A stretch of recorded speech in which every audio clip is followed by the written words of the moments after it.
political, land management structure that is wilderness. We're talking about both of those ideas and the value that they have towards bears and all the other wildlife, as well as the people. And so I was thinking now we could talk a little bit about the story of Katmai and its history.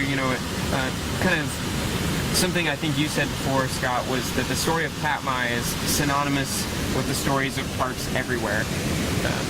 That visitors, coming here can enjoy wilderness, and that wilderness can inspire protection, stuff like that, right?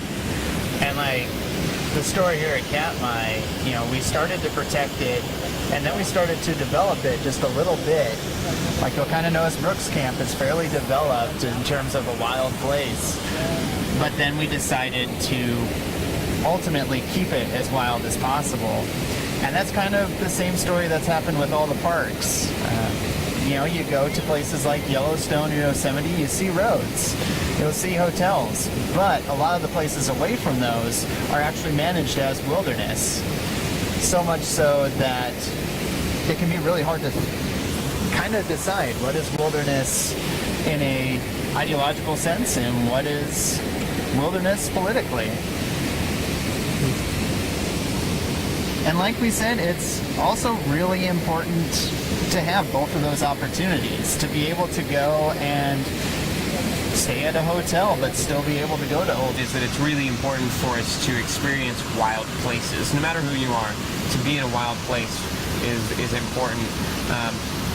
And that it's important that we protect areas as wilderness, capital W wilderness, but that it's important for all of us, for our health and for the health of our country, to still feel like we went to wilderness. To wild places and wilderness, yeah.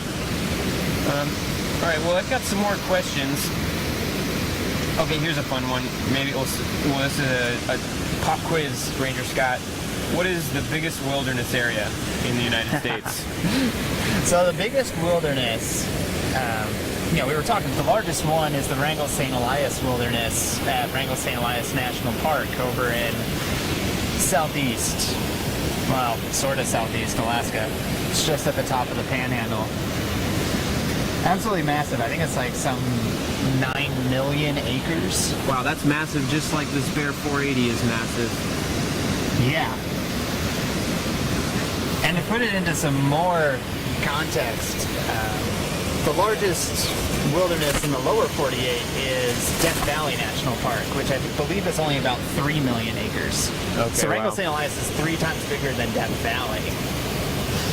Yeah, that's something, I think that's kind of fun, You ever taken a picture in front of the wilderness sign like many do in the national parks? Yeah, I think that people love to take pictures in front of national park signs, but I'd love to see some pictures in front of wilderness signs. That's a good thing. A fun little fun fact, the smallest wilderness is only 5 acres in Florida. Oh, wow. Yeah, so it doesn't have to be a big thing. Speaking of that, Ranger Scott, someone asked, what's your favorite wilderness area? So, that's always a really hard question for me. I get asked it all the time. And I always like to compare it to what's your favorite fruit. You can like apples, but you can also like oranges, and they're just so different that you like them for different reasons. Mm-hmm. One of my favorite areas that is almost wilderness, so it's not congressionally designated, is known as the Dirty Devil Wilderness Study Area in south central Utah. So it's an area that qualifies as wilderness and is managed as wilderness, but it's a place that Congress has not passed as wilderness. So it's amazing. It's full of desert slot canyons, a really pretty river, really tall sandstone walls, and it's about as wild as you can possibly feel in that area. But it's technically not completely protected as wilderness. One of our big questions was, what can we do as a country or as an individual to help protect wilderness? Oh yeah, people were asking that a lot. Yeah, and it's always a really big question.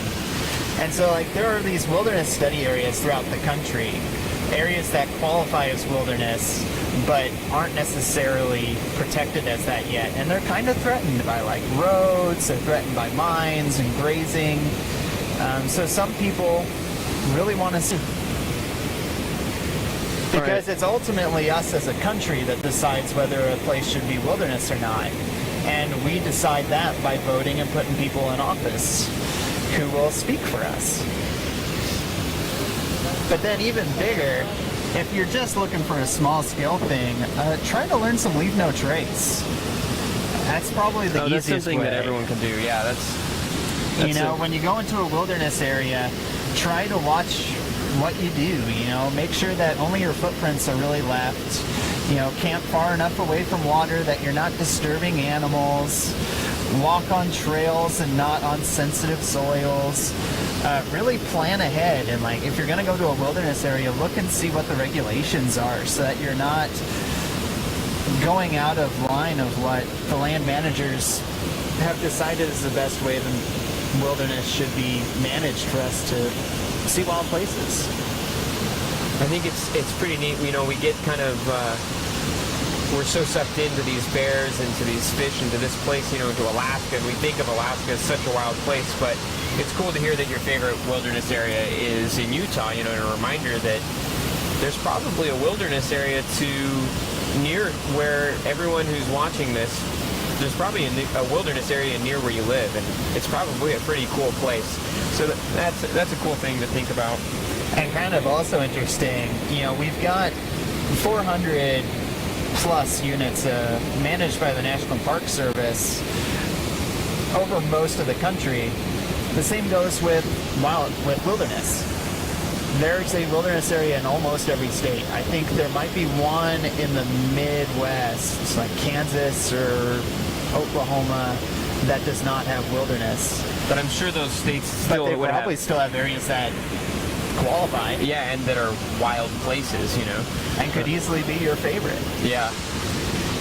Okay, well, let's handle, I've got one big question before we wrap up. This is, so a lot of people have been talking about this in the comments in the past day or so.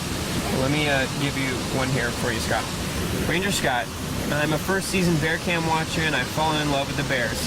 But I've been saddened that the preserve portion of, you know, the Katmai Preserve allows bear hunting. And I've yet to find the answer as to why and how this is justified. I thought it was a preserve, and I thought wilderness was to protect wild animals. This is kind of a sensitive subject, you know. I'll just start off by saying that the hunts in the area are managed in such a way, you know, with a lot of thought and mindfulness put into it to make sure that they won't hurt the population as a whole, that the bear population is stable or able to grow despite the hunting.